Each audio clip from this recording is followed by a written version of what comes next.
Fala galera, nesse corte Otávio Facuri e Gustavo Machado opinam sobre a situação em que nos encontramos. É culpa do socialismo ou do capitalismo? Eu queria que a gente falasse sobre isso. O que cada um acha de como que tá indo a sociedade atual. A gente vai ter explosão da dívida, vai ter calote bancário, vai ter cada vez mais inflação, moeda vai corroer cada vez mais. E aí, né, cada um aponta se é culpa do capitalismo, é culpa do socialismo. Eu tava falando antes. Não, pode continuar aqui. Vou anotar. Não, olha, eu não sou daqueles que acham que tem a chave do futuro na minha mão, não, entendeu? Não fico fazendo previsões de futuro. É bem uma previsão, né? Agora, claro, né? É um sintoma que já tá dado, né? Agora, é bastante visível que o capitalismo, ou como queiram chamar, passa por cenários bastante incertos daqui para frente. O capitalismo tem 10 anos de estagnação. 10 anos. Por várias análises, inclusive a que fizemos, mas vários outros corroboram. Significa que nos últimos 10 anos, se você pegar a evolução do PIB mundial, mas considerar a inflação e os câmbios, né? As desvalorizações e valorização do câmbio, as inflações de diversos lugares, nos últimos 10 anos a gente tem uma estagnação ou até queda da produção da riqueza a nível mundial. Não sem razão tem uma polarização no mundo tão grande hoje. E não sem razão setores da direita cresceram tanto, já que setores que eram identificados como esquerda, e esse termo esquerda e direita é sempre aplicado de forma relativa, né? Estavam dominantemente no poder em países como os daqui da América Latina. E todos eles, tentando administrar o capitalismo, contribuíram ao seu modo para a construção desse cenário. Se você tirar setores aí das Big Techs, algumas empresas de tecnologia, carros elétricos, e-commerce, coisas assim, todos os outros setores do capital estão estagnados. Você tem um crescimento do desemprego a nível mundial, claro que isso tem oscilações ano a ano e tudo mais, mas desemprego, insegurança no trabalho, adoecimento mental se transformou em epidemia. Hoje quase todas as pessoas têm adoecimento mental por diversas naturezas, por diversos aspectos. E um país que mais cresceu nos últimos 20 anos, China, capitalismo mais puro, fortemente dependente de um setor de infraestrutura que não vai conseguir crescer no mesmo patamar que eles vêm crescendo nos últimos períodos, simplesmente porque não tem infraestrutura mais tão grandes e extensas como a que eles já fizeram nos últimos 10. São empresas gigantescas do setor de infraestrutura. Ao mesmo tempo, você tem a China, um novo fator, que hoje faz uma disputa nesse sistema internacional de estados, junto com os Estados Unidos e o bloco europeu. Conflitos como o da Rússia, que invadiu a Ucrânia, ou a Palestina, mais uma vez massacrada por Israel, todos eles apontam para possibilidade de transformar para conflitos globais, porque você tem uma disputa mundial colocada, e a China tem um benefício de ter um mercado interno muito grande, ainda com um poder de expansão muito grande, 1,2 bilhões de pessoas, e tem uma centralização. Ela não planeja a economia dela, é o mercado que aloca a riqueza dela, mas essa centralização dá um grau de controle sobre a economia dela que outros países do mundo não têm. Isso faz com que os Estados Unidos queira freá-la de maneira rápida, inclusive usando a força se necessário. Então, eu não duvido nada no próximo período. Eu não duvido de crashes tão poderosos como o que tivemos em 29 ou mais. O grau de endividamento que os estados estão, se eles dão mais uma alavancagem no endividamento, isso pode gerar uma situação incontornável. E esse endividamento é capital em repouso, que o estado tem que arcar. O governo Lula, por exemplo, passou seus governos todos com superávit primário. Não é o Estado, é a sociedade, né? A sociedade pagava para os bilionários. É isso. Para ele, o socialismo é a sociedade paga para os bilionários. Não socializa o prejuízo. Que são as pessoas que são os proprietários desses títulos, na sua grande maioria, né? Não faz muito sentido, realmente, assim, né? Não, eu vou explicar porque quando chegar a minha vez. Esse socialismo. Então, eu vejo... Para mim, a luta que eu faço para mudança da forma de sociedade, para mim isso não é hobby, não é brincadeira, entende? Mesmo eu estando totalmente em desvantagem hoje, eu tenho total consciência disso, porque como se confundiu a luta organizada dos trabalhadores, e mesmo o socialismo e o comunismo, com o que foi os governos intervencionistas de base keynesiana que nós tivemos nas últimas décadas, como foram o caso dos governos petistas, em grande medida, vários governos na América Latina, na Europa, como isso foi tomado como sendo o marxismo, a esquerda, as alternativas dos trabalhadores. Então, há um rechaço da população por todas essas experiências que nós passamos, né? Com razão, inclusive. Então, há uma longa caminhada pela frente, mas eu acho que o marxismo se torna cada vez mais necessário diante desse cenário, diante desse quadro todo. E eu não digo não só necessário, é a única saída possível no médio e longo prazo. E a gente corre o risco aí de cair numa catástrofe econômica, mesclada com guerras de dimensões planetárias, com possibilidades de ataques nucleares, que com certeza existem, não é nenhum delírio, hoje admitido até pelos analistas mais frios e céticos com relação a essa possibilidade. Existe uma ideia, eu termino essa fala com essa menção. Tem um autor que eu me esqueci o nome, na verdade a minha memória é muito ruim, sobretudo para coisas específicas, mas tem um autor que escreveu um livro em 1913 que era Por que não vai ter a guerra mundial? 1913 ou 14 mesmo. E o grande argumento dele é que em função das relações comerciais, seria ruim para todo mundo do ponto de vista econômico e comercial. É exatamente o contrário. E não assim, naquele ano estourou a Primeira Guerra Mundial. Uma situação que o capitalismo está hoje, sabe como ele conseguiria se expandir de forma ampliada em todos os setores, em todos os ramos de produção, com muita distribuição. A destruição da Europa durante a Segunda Guerra Mundial alimentou o desenvolvimento de empresas capitalistas durante os anos 50 inteiro. Não há nada que permitiria um ciclo expansivo do capitalismo aí para 10, 15, 20 anos do que uma guerra de dimensão, inclusive mundial. Ainda que nós não possamos nem saber nesse momento se a gente sairia dela, pelos potenciais bélicos das potências envolvidas. Então a disputa aí, no âmbito do imperialismo, da disputa capitalista entre China e Estados Unidos, no meio de 10 anos de estagnação da economia a nível mundial e sem aparecer nada no horizonte que aponte para um giro nesse cenário. Pelo contrário, os novos ramos de produção que deram gás para o capitalismo nas últimas décadas. Talvez não tenham tanta expansão daqui para frente como tiveram no passado. Se a gente pensar o que foi o crescimento da Google, da Amazon e etc. Então, a gente tem um cenário, na minha opinião, nada otimista pela frente. E a necessidade de mudar a forma de organização social que gera essa coisa toda, que tem hoje uma forma imperialista, ou se quisermos chamar de globalismo, está de boa também, que é essa disputa encarniçada pela fatia do trabalho excedente produzida pela classe trabalhadora a nível mundial, que se torna contraditoriamente cada vez menor, porque as empresas reduzem a escala de produção e mesmo o lucro das empresas cai, porque cresce o preço dos custos do capital constante das máquinas no interior delas. Esse monte de contradição que hoje a gente vê a olhos vistos. Então o desafio é organizar os trabalhadores para isso mesmo, para fazer uma revolução, para mudar a forma de organização social, para uma sociedade onde o planejamento não esteja só dentro da fábrica. E o planejamento dentro da fábrica funciona, e você tem razão, essa parte que funciona do capitalismo é que tem planejamento dentro do local de produção, feito pelos trabalhadores. A gente quer que haja planejamento não só para produzir, mas para distribuir a riqueza produzida, com os trabalhadores participando de forma democrática desse mecanismo e não simplesmente deixando o capital rolar por um mecanismo de tentativa e erro no mercado, feito da forma mais ineficiente e tosca possível, com os pouquíssimos se beneficiando com a justificativa moral do risco, ainda que quem arrisque de fato todo dia a sua vida e a sua existência não ganhe absolutamente nada com isso. Para responder a tua pergunta, o efeito de tudo que nós vimos acontecer até hoje, essa excessiva criação de moeda, esse excessivo ampliação do crédito, esse excessivo endividamento, isso vai de verdade, de fato, provocar uma quebra. Uma quebra onde quem tiver credor vai ter prejuízo,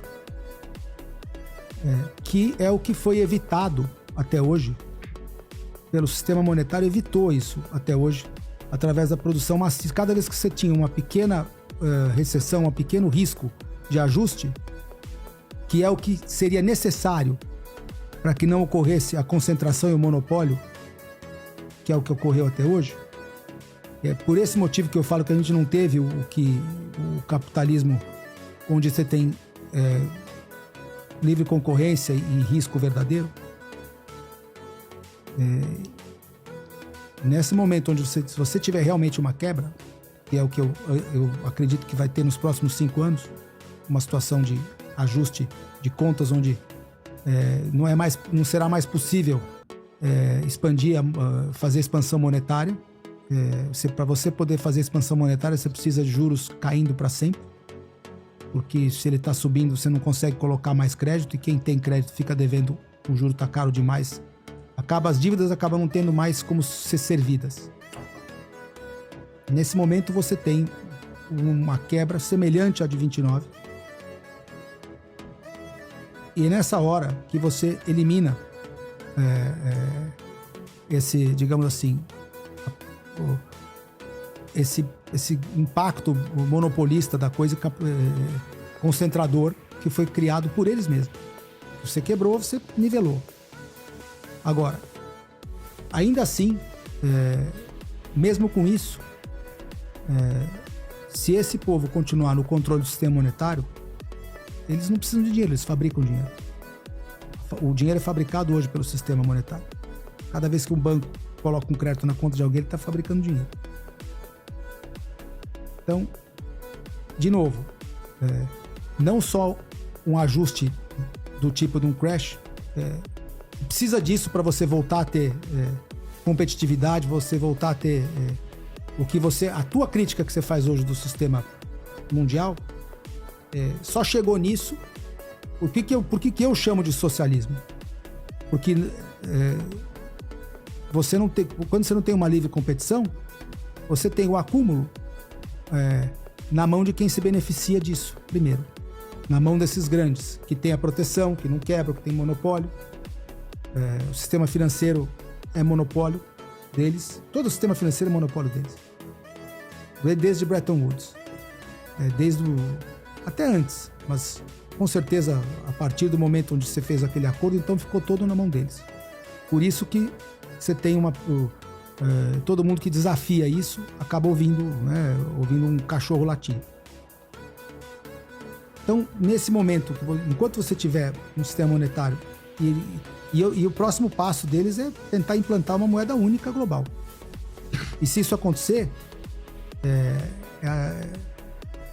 digamos assim, vai ser impossível você ter de novo uma livre concorrência igual você tinha antes de você ter uma concorrência mais livre, antes do globalismo tomar conta do mundo. A partir do início desse século, tomou conta das finanças do mundo.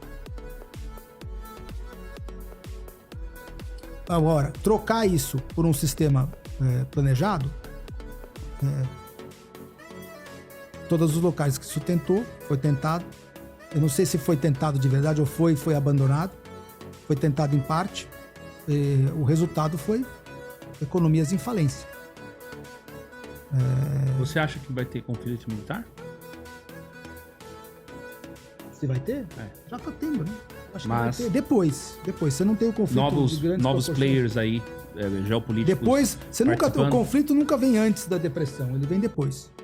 Entendi. Primeiro do cenário devastado, na década de 30, você ter um conflito. Você teve uma pequenas depressões, Primeira Guerra Mundial, depois você teve uma depressão enorme e a Segunda Guerra Mundial. Então, nesse momento onde você tem a correção, também é um terreno fértil para que você tenha aumento do monopólio. Então, é importante, o que ele está dizendo acaba, no final das contas, sendo um monopólio também. A defesa da centralização completa acaba sendo um monopólio, porque você vai ter, ainda que você fale, a decisão é democrática, no final das contas é um grupo de elite que vai definir. Você não vai conseguir botar todo mundo numa sala e definir tudo por eleição. Das centenas e milhares de coisas que você tem que definir dentro de uma cadeia produtiva inteira, né? Então acaba sendo um planejamento central, aos moldes do que a gente viu, porque na prática você não consegue fazer isso que você está falando. Se conseguisse, já tinha sido feito. Eu acho difícil, eu acho uma coisa idealizada, como se fosse um ideal que você coloca como bandeira, né? E talvez você seja bem intencionado, mas tem muitas pessoas que levantam essa bandeira que no final das contas, como essa bandeira, esse ideal, é para chegar no poder e depois fazer a própria elite. né? Se transformar na elite, igual o Stalin virou elite, tinha elite dele, igual o Partido Comunista Chinês tem elite dela, e no final é poder. E aí eles percebem que estatização completa não funciona, então vamos fazer um acordo aqui com o capitalismo e vamos monopolizar o que a gente puder, e onde não puder ser dono, a gente faz um esquema fascista que a gente comanda. E é isso que o mundo virou hoje. Inclusive os países que eram mais capitalistas no sentido da concorrência no passado, também estão assim hoje, sem precisar de uma revolução e de um comando político, através do comando e do controle financeiro, que acaba escravizando até um Estado. Os Estados que estão devendo, os Estados Unidos, todos os países que estão em endividamento, eles não são os donos dessa dívida. Os donos dessa dívida são o sistema financeiro credor. Os bilionários, né? Não, mas nem todos. Uma parte deles vai ter prejuízo. Uma parte dos bilionários vai perder com esse crash. Quais que não perdem? Nunca. Quais bilionários não perdem nunca? Responde aí. Você que fez a pergunta. Eu te respondo, mas você sabe. Eu não sei nem se a pergunta faz sentido. Tem uma classe que não vai perder nunca. Aquele que fabrica o dinheiro. Certo? Quem fabrica o dinheiro não precisa ter dinheiro. Ele fabrica o dinheiro. Quem tem um Federal Reserve na mão, um sistema, não perde nunca. Se eu tenho o controle de quem emite dinheiro, eu posso pôr dinheiro na tua conta hoje. Você perdeu tudo? Não importa, mas se você é amigo daquele que não perde nunca, põe o dinheiro na tua conta amanhã. Mas quem são esses? Quem comanda o sistema financeiro? Quem? São eles. As famílias que comandam o sistema financeiro. Porque eles definem para onde vai o crédito. Eles que falam, põe dinheiro naquela conta, cria um crédito aqui. Não é nem o Fed. Perdão, não é nem o governo. É o Fed e os próprios bancos. Mas para o crédito ser criado, ele precisa ser solicitado. Claro, pode ser concedido ou não. Imagina, todo mundo vai querer num sistema... Quando você está quebrado, todo mundo precisa, certo? O dinheiro ele é criado quando o crédito é concedido e ele é destruído quando ele é pago. Bem, eu não estou negando que tem maracutaia, não, entendeu? Não é só maracutaia, o sistema é assim, não é maracutaia. Com certeza tem. Ele é destruído, a dívida pública brasileira, e reemprestado. eu não tenho funciona dúvida o FED? nenhuma. Até pra galera entender. Explica. Essa parte eu explico. Como funciona? O Fed, ele cria moeda primária. Ele põe a moeda no balanço dos bancos. O banco vai lá e empresta. Quem sai num sistema inflacionário, onde a moeda e a inflação não tem nada a ver com preço subir. Inflação é aumento do estoque de moeda. O preço subir é consequência da inflação. Aumento da base monetária. É consequência. Entendi. Porque o preço pode variar sem aumentar a moeda. Se você tiver uma falta de oferta ou um aumento da demanda, você tem variação de preço relativo. Quando todos os preços sobem de uma vez, generalizada, que é a consequência da expansão da moeda e crédito. Inflação é expansão da moeda e crédito. Além da capacidade produtiva. Além não, isso é importantíssimo. Sim, mas é muito além.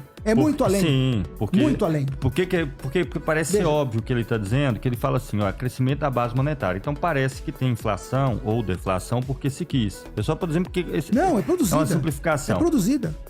Você não sabe o quanto a base produtiva vai crescer. Eu sei que a base...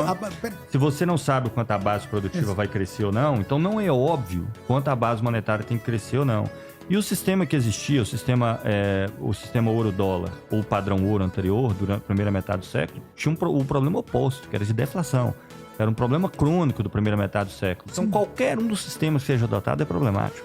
O sistema do câmbio flutuante, sem vinculação ao dólar, ele tende a gerar mais inflação, enquanto o sistema do padrão ouro-dólar, por exemplo, que era o dólar vinculado ao ouro e todas as outras moedas vinculadas ao dólar. Né? Isso aí ficou ali de Bretton Woods até 71.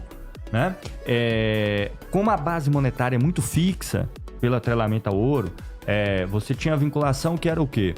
Uma onça de ouro para $35. Essa aí ficou em vigor de Bretton Woods até 71. Sim. Então significa que você... Não, foi mudando. Você ia... Foi mudando. Não, nesse período não mudou, não. Mudou em 33. Em 33 até 71 foi desvalorizando. Não.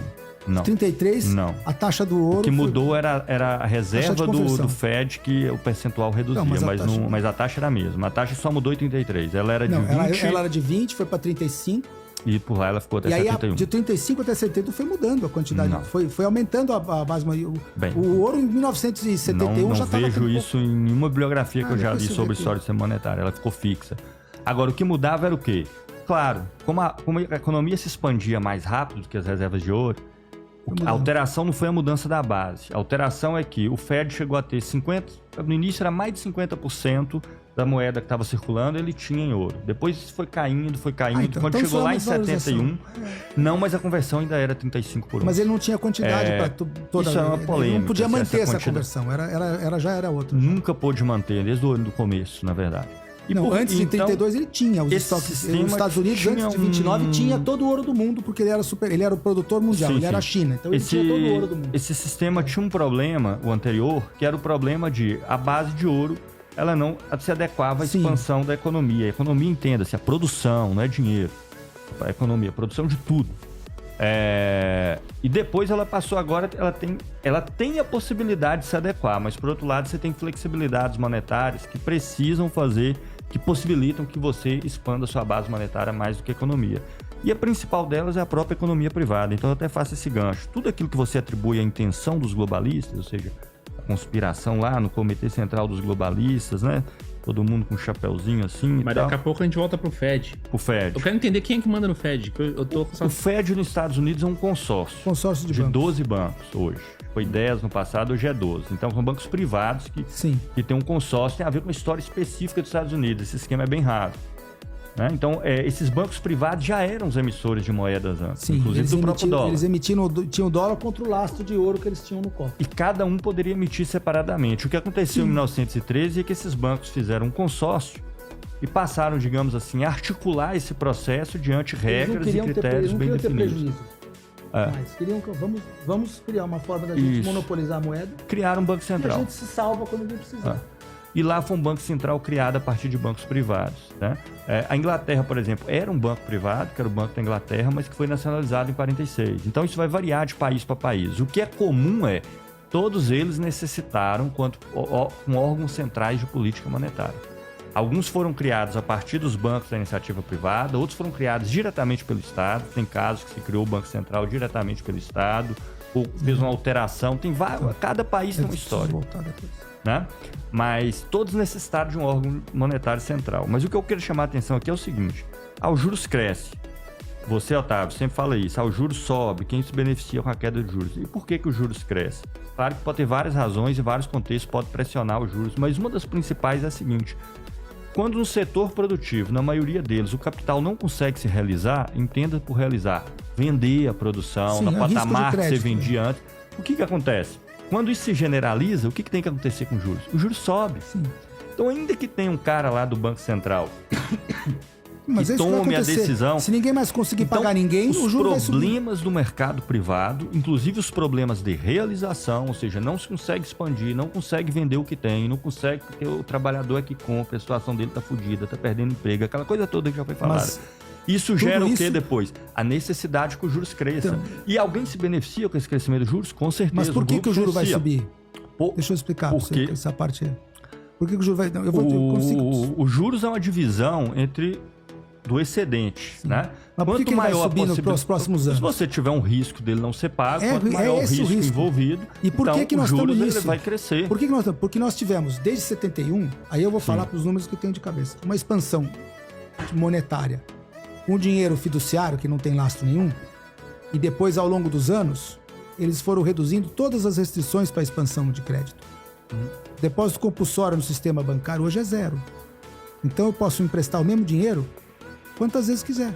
Eu empresto para você, você faz uma compra, quando alguém depositar de novo no banco, ele vai lá e reempresta. Então você tem um multiplicador infinito. Não existe mais restrição a isso. Então essa é a inflação dos últimos 40 anos é derivada desse processo. A base monetária, quer dizer, a base de moeda que o Fed emitiu é muito menor hoje do que o total de créditos em circulação no mundo. Se eu pegar todas as dívidas do mundo, elas é muito mais do que todo o total de dinheiro emitido pelos bancos centrais. Mas muito mais. É tipo... Aí é outra conversa, né? Então, mas papel do dólar e dos Estados Unidos. É outra conversa. Não é só o dólar, todo o sistema Bretton Woods. Todos eles, porque eles acabam se convertendo entre si. O Yen ou Libra é como se fosse o dólar, porque a conversão é livre, então tudo tem. É daqui e ali, é meio que um milkshake, né? Vai indo para um lado para o outro. Agora, esse sistema, por que eu falo para você que ele foi... eu acho que eu vejo como pior que a deflação. Por quê? Porque ele expropria, ele rouba das pessoas. Você não entendeu, eu vou tentar voltar para esse ponto. Quando eu tenho o poder de criar, quem tem perdeu valor. Quem faz poupança naquilo, seja ela um trabalhador, seja quem for, quem não é amigo do rei e que guarda aquilo, tá perdendo. Quem está ganhando? O cara que tem o primeiro acesso ao dinheiro novo. Porque eu crio o dinheiro novo, se eu dou acesso para você, você vai pegar esse dinheiro e vai comprar as coisas antes do preço subir. Então você sai ganhando. Quem sai perdendo? Quem guardou o dinheiro e a moeda dele desvalorizou. Esse processo foi feito continuamente por décadas. E para mim isso é equivalente ao monopólio. É algo que distorce e, digamos assim, não é só distorce. Elimina o risco e elimina a competitividade de um sistema capitalista. O próprio capitalismo sempre elimina a sua própria competitividade. Esse sistema. Sem isso, você não tá... Eu diria para você que a gente não estaria no grande problema que nós estamos hoje. Se não fosse esse sistema. Porque foi um sistema que conseguiram fazer, através disso, aquilo que não precisou de uma guerra para fazer. Porque numa guerra, numa revolução, você socializa os meios de produção, certo? Você não tem mais privado.